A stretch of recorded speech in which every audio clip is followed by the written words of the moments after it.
یہ سوال ہمیں موصول ہوا تھا ای میل کے ذریعے۔ دوسرا ان کے سوال کا جس دوست نے یہ پوچھا ہے وہ کہتے ہیں کہ عام مسلمانوں کے عقیدے کے مطابق جو شخص بغاوت کرتا ہے یا فساد پھیلاتا ہے وہ واجب القتل ہے۔ کیا اس دور میں بھی جو اسلام کے خلاف لکھتا ہے وہ واجب القتل ہے؟ جماعت کا اس بارے میں کیا موقف ہے؟ اعوذ باللہ من الشیطان الرجیم، بسم اللہ الرحمن الرحیم۔ اسلام در حقیقت امن کا مذہب ہے اور اسلام کا معنی ہی امن و سلامتی ہے۔ تو اسلام کبھی بھی وہ طریقے نہیں سکھلا سکتا یا نہیں سکھاتا جو فساد کی طرف لے کر جانے والے ہوں۔ اسلام ہمیں یہ بتاتا ہے کہ ہم نے اپنی زندگی اسلام کے اصولوں کے مطابق ایک امام کے پیچھے گزارنی ہے۔ اسی لیے یہاں حضور صلی اللہ علیہ وسلم نے فرمایا کہ جو امام کی اطاعت کے بغیر مر گیا تو وہ تو جاہلیت کی موت مرا، اور اگر ہر شخص اس قانون کو اپنے ہاتھ میں لینے لگ پڑے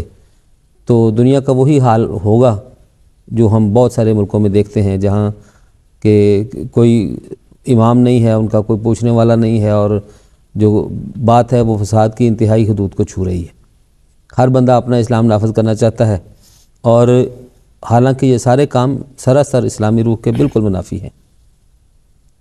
اللہ تعالیٰ نے حضرت مسیح موعود علیہ السلام کو اس زمانے کا امام بنا کر بھیجا، اور ہم اللہ تعالیٰ کا بے انتہا شکر ادا کرتے ہیں کہ حضرت مسیح موعود علیہ السلام کو ماننے کی اللہ تعالیٰ نے ہمیں توفیق عطا فرمائی، اور حضرت مسیح موعود علیہ السلام نے ہمیں سکھلایا کہ کس طرح اگر یہ حالات پیدا ہو جائیں تو ہم نے اپنی زندگی گزار کر ان باتوں کا جواب دینا ہے۔ اور قانون کو ہاتھ میں لینا یہ تو اسلام کبھی نہیں بتاتا۔ حضرت مسیح موعود علیہ السلام نے اس ضمن میں دونوں محاذوں پہ بات سکھلائی ہے۔ ایک محاذ تو یہ ہے کہ اپنی جماعت کی تربیت کی اور بتایا کہ کیسے ہم نے زندگی گزارنی ہے۔ حضرت مسیح موعود علیہ السلام نے ہمیں بتایا کہ ہم اگر ان لوگوں کا جواب دینا چاہتے ہیں تو اپنی زندگی میں ایک تبدیلی پیدا کریں،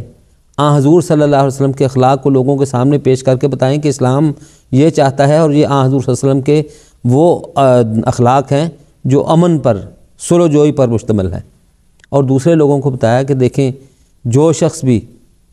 خدا تعالیٰ کی طرف سے مامور ہو کر آیا ہے، خواہ کسی مذہب کا بانی ہو، خواہ کسی مذہب کا پیشوا ہو، آپ اس کا نام کچھ بھی رکھیں، خواہ وہ نبی ہو، رشی ہو، منی ہو، یا بدھا ہو، کوئی بھی نام ہو اس کا، وہ قابل احترام ہے۔ ہم ان لوگوں کی عزت و توقیر کرتے ہیں، اور ہم یہ سمجھتے ہیں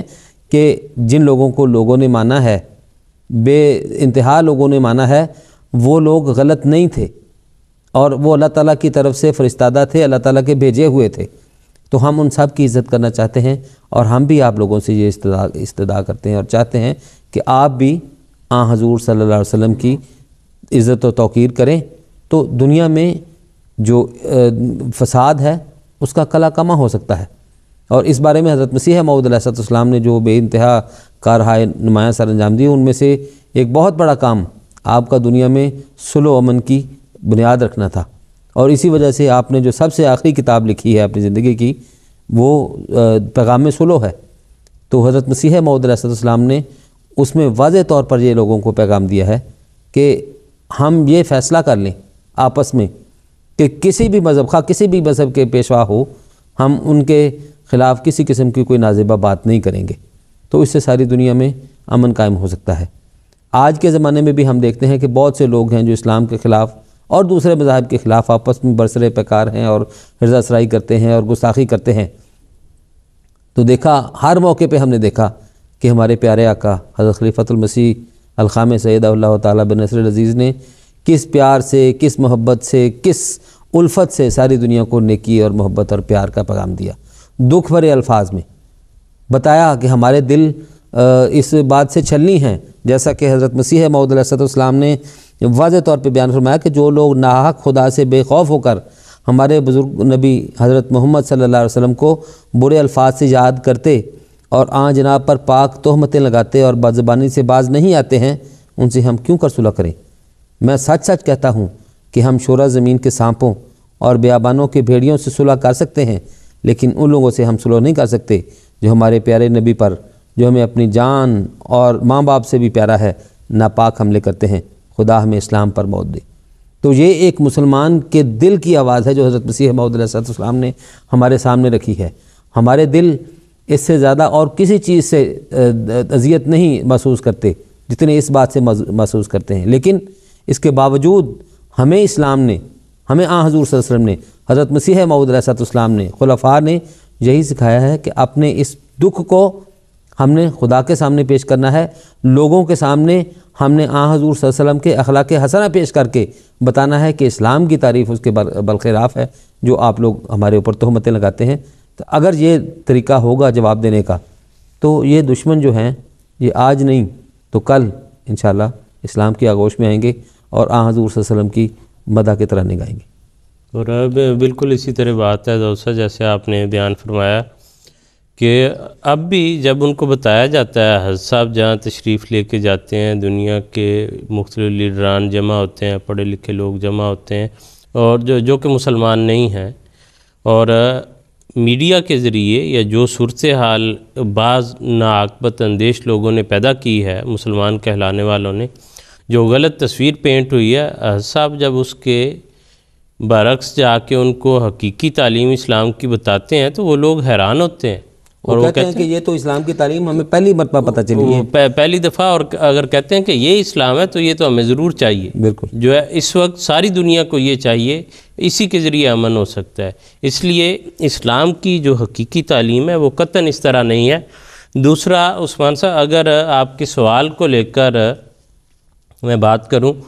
تو اس حوالے سے بھی میں وضاحت کرنا چاہتا ہوں کہ آپ نے یہ پوچھا کہ عام مسلمانوں کے عقیدے کے مطابق جو شخص بغاوت کرتا ہے یا فساد پھیلاتا ہے وہ واجب القتل ہے۔ اب دیکھیں، جہاں یہ دو باتیں ہیں، بغاوت اور فساد، اس کا کسی مسلمان کے عقیدے سے تعلق نہیں ہے۔ دنیا کے کسی بھی ملک میں، کسی بھی نظام میں، کسی بھی حکومت میں، وہ مغرب میں ہو یا مشرق میں ہو، وہ کمیونسٹ ہوں یا وہ ان کا لا مذہب ہو یا عیسائی ہوں یا کوئی بھی اور مذہب ہو، جو فساد کرتا ہے اور بغاوت کرتا ہے ملکی قانون کے خلاف، اس کے لیے نظام موجود ہے، اس کو اس کے مطابق سزا دی جاتی ہے، اس کا کسی مذہب سے تعلق نہیں ہے۔ ایک تو برائے کرم آپ اس بات سے اس کو نہ باندھیں کہ اسلام جو ہے اس نے کوئی اس میں ایکسٹرا سختی نہیں کی ہوئی، بلکہ ساری دنیا میں جہاں کوئی بغاوت کرے گا، معاشرے کا امن برباد کرے گا، جیلیں بھی اسی لیے بنی ہوئی ہیں، کورٹس بھی اسی لیے بنے ہوئے ہیں، پولیس کے سسٹم بھی اسی لیے نافذ ہیں کہ جہاں بھی کوئی خرابی کرتا ہے اس کو پکڑا جاتا ہے، اس کو سزا دی جاتی ہے۔ اس بات کا اسلام سے تعلق نہیں ہے۔ اسلام کی جو تعلیم ہے امن کی، آشتی کی، دنیا میں جو بھائی چارے کی، دیگر مذاہب کی عزت کی، احترام کی، اس کو ابھی دو صاحب نے بڑی اچھی طرح جو ہے حضرت مسیح علیہ السلام کے حوالوں کے ساتھ جو ہے وہ بیان کر دی ہے۔